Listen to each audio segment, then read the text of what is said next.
Hey there, cats and kitties. I am the Blues Man, Johnny Blues, and with this video, I'll be discussing my thoughts on episodes 3 and 4 of the anime series Towaru Hikushi no Koyuta, respectively.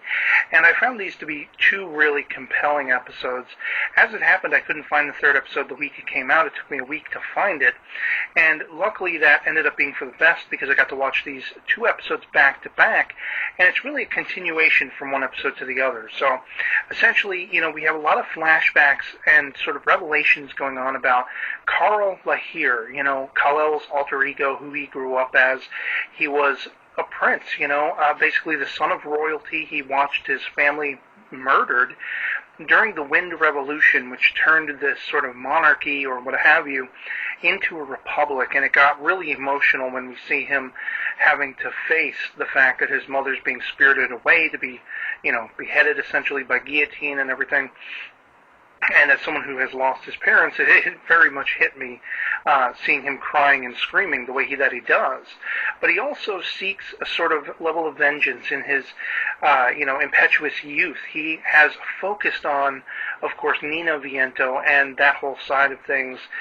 This almost windcaster kind of, being has this magical ability that's not quite explained as yet, but it all plays into that aspect of why I say this series has sort of reminiscent ties to things like Final Fantasy and stuff like that, where you have, windcasters or different kinds of elemental magics and stuff like that. And of course, we basically see that during a training scenario, both Kal-El and Claire Cruz, his sort of crush, they end up getting caught in a storm. Some of the other pilots are trying to mess around with them because they're from the first class, whereas, of course, they're actually more commoner class, Kal-El and Claire.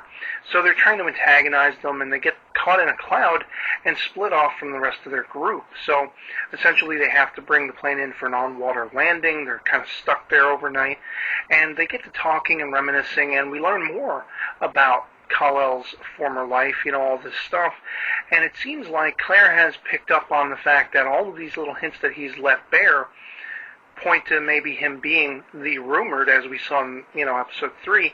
Some of the students were talking about, well, there's this rumor that Carl Lahir is still alive and that he's come to this whole place to try to take down Nina Viento, to try to get revenge for his family's murders and everything like that.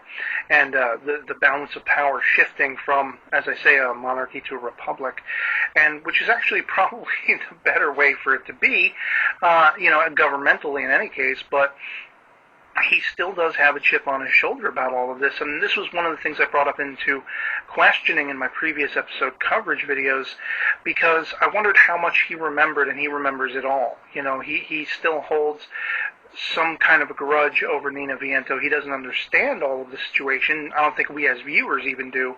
But even his sister Ariel, his stepsister, as we found out, he was adopted by one of the guards in the prison he was being held in as a boy, which is just, phenomenal as far as the story goes. A nice story trope to twist it that way, that a guard took him in, adopted him essentially, and he had these 3 other sisters now, Ariel being the one who is closest in age to him and had the hardest time getting used to him, but now that she has, even though she hides it with disdain and sort of unkind words, she loves him, and when he's missing for that, overnight period, she's so upset about it. And so basically Claire tells Kal-El, when you reunite with her tomorrow, apologize, say you're sorry for making her worry, and all that kind of stuff, and that's what he does. And, Ariel kind of blows up at him, says everyone else was worried, but you see that it's actually her that was worried about him. She cries and everything.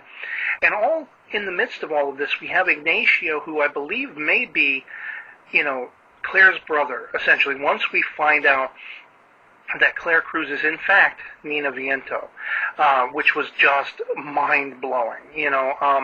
If you haven't seen the credit listing on Wikipedia, you might have had that spoiled for you, I should put it that way. But I didn't know if that was actually going to be truthful or not. But it turns out, yes, Claire is the exact person Kal-El least wants to see right now. And what's going to happen when he finds out? It's going to be all hell breaking loose. And with Ignacio, he knows who, Kal-El is, so he's going to make his move at some point as well, and it's going to be tumultuous times ahead. I love this series. I'd love to hear from you guys in the comments below what you thought of these 2 episodes, if you've seen them. Otherwise, that'll be it from me, and I'll catch you later. Peace.